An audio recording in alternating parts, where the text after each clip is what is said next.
Hello friends, welcome to Joe's Tamil Health and Beauty. இன்னைக்கு நம்ம இந்த வீடியோல நீரிழிவு நோய் என்று சொல்லக்கூடிய இரத்த சர்க்கரையினுடைய அளவை சீராக வைத்துக் கொள்ளக்கூடிய ஒரு அருமையான இயற்கையான ஹோம் ரெமெடியை பத்தி தான் பார்க்க போறோம்.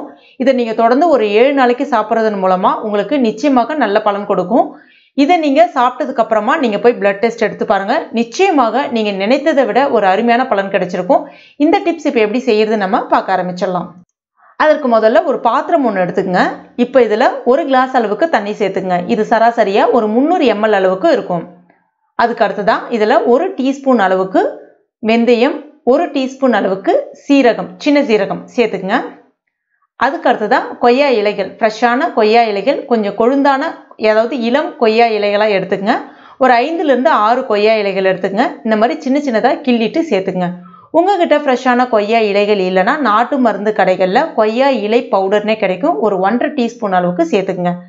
இல்லை உங்களுக்கு கொய்யா இலைகள் கிடைக்குது நிறைய அப்படின்னா அதை நிழலில் உலர்த்திட்டு மிக்சியில் அரைச்சிட்டு சலிச்சிட்டு அந்த பொடியை நீங்கள் ஒரு ஏர்டைட் கண்டெய்னரில் ஸ்டோர் பண்ணிக்கலாம். எப்பெல்லாம் தேவைப்படுதோ எடுத்து நீங்கள் தாராளமாக பயன்படுத்திக்கலாம். இப்போ இதை ஸ்டவ்வில் வச்சுருங்க. மிதமான தீயில வச்சுருங்க. ஒரு 5 நிமிஷத்துக்கு நல்லா கொதிக்கட்டும். இப்போ பாருங்க, அந்த தண்ணியினுடைய நிறம் நல்லா மாறி வந்திருக்கு பாருங்க. இந்த மாதிரி நல்லா கொதிச்சு அந்த சாறு, அதாவது அந்த வெந்தயம், சீரகம், அந்த கொய்யா இலையினுடைய சாறுகள் அந்த தண்ணியில முழுமையா இறங்கணும். அப்பதான் உங்களுக்கு நல்ல பலன் கிடைக்கும். இப்ப பாருங்க, இது ரெடி ஆயிடுச்சு. இதை இப்ப நீங்க வடிகட்டிக்கலாம். இதுல சுவைக்காக எதுவுமே சேர்க்கக்கூடாது. அப்படியே தான் குடிக்கணும். முக்கியமா ஆறிட்டும் குடிக்கலாம், மிதமான சூட்லையும் குடிக்கலாம். நீங்கள் காலையில் இதை ரெடி பண்ணிவிட்டு காலையில் ஒரு வேளை, மதியம் ஒரு வேளை, எப்போ வேணாலும் குடிக்கலாம். காலையில் வெறும் வயிற்றுல தான் குடிக்கணும் அப்படிலாம் கிடையாது. ஆனால் வெறும் வயிற்றுல குடிச்சிங்கன்னா இன்னும் ரொம்ப பலன் ரெட்டிப்பாக கிடைக்கும்னே சொல்லலாம் உங்களுக்கு. இது முக்கியமாக எப்போ சாப்பிடலான்னு பார்த்தீங்கன்னா, நீங்கள் டீ காஃபிக்கு பதிலாக, அதாவது காலையில் டீ காஃபி குடிக்கிறீங்கன்னா அதுக்கு பதிலாக இது ஒரு கிளாஸ் சாப்பிட்லாம். அது மாதிரி சாயந்தர வேலையில் டீ காஃபி குடிக்கிறீங்கன்னா அப்போ இது ஒரு கிளாஸ் அளவுக்கு சாப்பிடலாம். ஒரு நாளைக்கு 2 வேளை விதம் நீங்கள் சாப்பிட்டுட்டு வரும்போது நிச்சயமாக 7 நாளில் உங்களுடைய சர்க்கரையினுடைய அளவை கட்டுக்குள்ள வச்சிருக்கோம். இதை எவ்வளோ நாளைக்கு சாப்பிடலாம் அப்படின்னு பார்த்தீங்கன்னா, தாராளமாக எவ்வளோ நாள் வேணாலும் சாப்பிடலாங்க. ஏன்னா இதில் எண்ணற்ற மருத்துவ குணங்கள் இருக்கு. இப்போ ரீசெண்டாக ஜப்பானில் யாகுல்ட் சென்ட்ரல் இன்ஸ்டியூட் நடத்திய ஒரு ஆய்வில் கொய்யா இலைகளால் தயாரிக்கப்படக்கூடிய இந்த டீயை ரெகுலராக குடிக்கும்போது ஆல்பா குளுக்கோசைடேஸ் என்சைம் செயல்பாட்டை குறைப்பதன் மூலமா டயபெட்டிஸ் நோயாளிகளுடைய இரத்த சர்க்கரையினுடைய அளவை கட்டுக்குள்ள கொண்டு வருது அப்படின்னு கண்டுபிடிச்சிருக்காங்க. அது மட்டும் இல்லாம உடல்ல இருக்கக்கூடிய சுக்ரோஸ், மால்டோஸ் போன்ற இரத்த சர்க்கரையை கூட்டும் பொருட்களை உறிஞ்சிடுது அப்படின்னும் கண்டுபிடிச்சிருக்காங்க.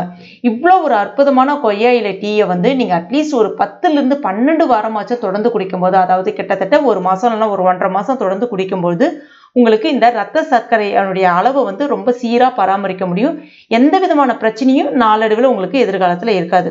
இப்போ பார்த்தீங்கன்னா, இதற்கு நிறைய மாத்திரை மருந்து சாப்பிட்டு வேற ஏதாவது பக்க விளைவை ஏற்படுத்திக்காம இந்த மாதிரி இயற்கையான முறையால நீங்க இந்த டீயை குடிச்சிட்டு வரும்போது உங்களுக்கு நிச்சயம் நல்ல பலன் கிடைக்கும்.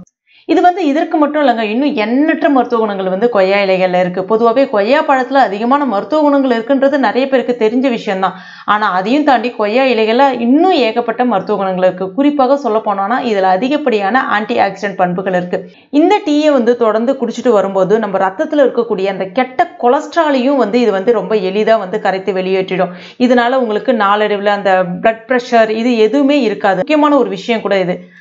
அது மட்டும் இல்லாமல் இந்த டீயை ரெகுலராக குடிக்கும்போது தோல் சம்பந்தமான பிரச்சனைகளையும் தீர்க்கும், முதுமையை தள்ளி போடும், முடி வளர்ச்சியை நல்லா தூண்டும், முடி உதிர்வை நிறுத்தும், வயிறு சம்பந்தமான பிரச்சனைகளுக்கு நல்ல தீர்வு கொடுக்கும், வாய் துர்நாற்றத்தை சரி செய்யும், அஜீரண கோளாறை சரி செய்யும், மலச்சிக்கலை சரி செய்யும். முக்கியமா பார்த்தீங்கன்னா நுரையீரல் சம்பந்தமான பிரச்சனைகளுக்கும் இது நல்ல ஒரு தீர்வு கொடுக்குங்க. அதுவும் மட்டும் இல்லாம புற்றுநோய் செல்களை எதிர்த்து போராடக்கூடிய அந்த தன்மையும் இதுல இருக்கு. ஸோ இப்படி சொல்லிக்கிட்டே போகலாம். அதாவது கிட்டத்தட்ட பார்த்தீங்கன்னா மருந்து ஒண்ணுதான், எண்ணற்ற நோய்க்கு இது ஒரு தீர்வா இருக்குன்னு சொல்லலாம். இதை நீங்க குடிக்கும்போது உங்களுடைய உடலும் நல்ல ஒரு புத்துணர்ச்சியா இருக்கிற மாதிரி நீங்க ஃபீல் பண்ணுவீங்க. கண்டிப்பா ட்ரை பண்ணி பாருங்க. ட்ரை பண்ணிட்டு மறக்காம எனக்கு கமெண்ட் பண்ணுங்க. இந்த வீடியோ உங்களுக்கு பிடிச்சிருந்தா லைக் பண்ணுங்க. உங்க நண்பர்கள் மற்றும் ஃபேமிலி மெம்பர்ஸ் கூட மறக்காம ஷேர் பண்ணுங்க. மேலும் இது போன்ற பயனுள்ள குறிப்புகளுக்கு நம்ம சேனலை இது வரைக்கும் நீங்க சப்ஸ்கிரைப் பண்ணலன்னா உடனே சப்ஸ்கிரைப் பண்ணி கூடவே மறக்காம அந்த பெல் நோட்டிஃபிகேஷன் சிம்பிளை பிரஸ் பண்ணீங்க. அப்பதான் நான் டெய்லியும் போற வீடியோஸ் உங்களுக்கு கிடைக்கும். தேங்க்யூ.